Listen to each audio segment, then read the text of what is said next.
Nigeria کے کڈونا ریاست کے جنوب میں واقع سابو نامی ایک چھوٹے سے قصبے میں چہل پہل ہے، تاہم یہ اس علاقے میں بہت سوں کے لیے ایک معمول کا دن نہیں۔ قصبے کے مرکز سے چند کلومیٹر کے فاصلے پر اسکول کے طلباء کے ایک گروپ کو ایک مشترکہ دشمن نے اکٹھا کر دیا ہے۔ یہ دشمن ہے مسلح تنازعہ۔ ان میں سے زیادہ تر گزشتہ سال نومبر میں اپنے والدین کے ہمراہ اس عارضی پناہ گاہ میں اس وقت پہنچے تھے جب مسلح گینگز نے ان کے دیہاتوں پر حملہ بول دیا تھا۔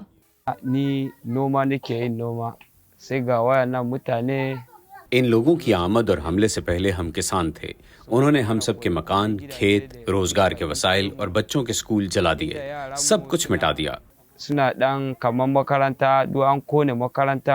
اس وقت سے اسکول بند پڑا ہے، گھاس لمبی ہو گئی ہے اور کلاس رومز دھول سے اٹے ہیں۔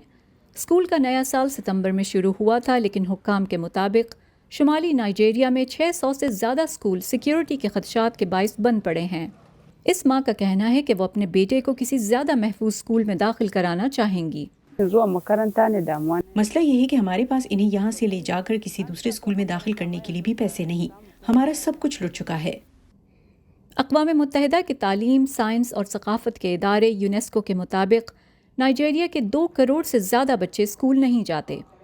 یہ تعداد مئی کے اعداد و شمار سے 20 لاکھ زیادہ ہے، تاہم نائجیریا کے حکام اس تعداد سے متفق نہیں۔ وہ کہتے ہیں کہ صورتحال بہتر ہو چکی ہے اور حکومت تعلیم پر زیادہ خرچ کر رہی ہے۔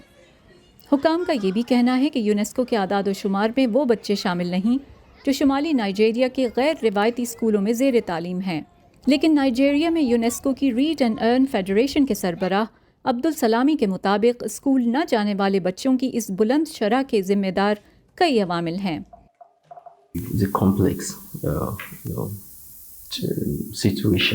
یہ ایک پیچیدہ صورتحال ہے۔ عسکریت پسندی اس کی ایک وجہ ہو سکتی ہے، دوسری وجہ سکولز میں ان کی ٹیوشن کی ادائیگی کے ذمہ دار ان کے والدین یا سرپرست کی موت بھی ہو سکتی ہے۔ ایک اور فیکٹر جو بچیوں کے لیے ہے وہ ہے کم عمری کی شادیاں۔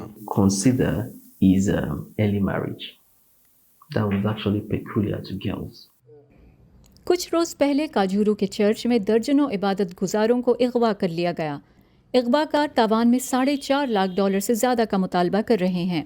نائجیرین حکام نے مسلح جتھوں کے خلاف کریک ڈاؤن میں اضافہ کر دیا ہے۔ وہ کہتے ہیں کہ انہیں کچھ کامیابی ملی ہے۔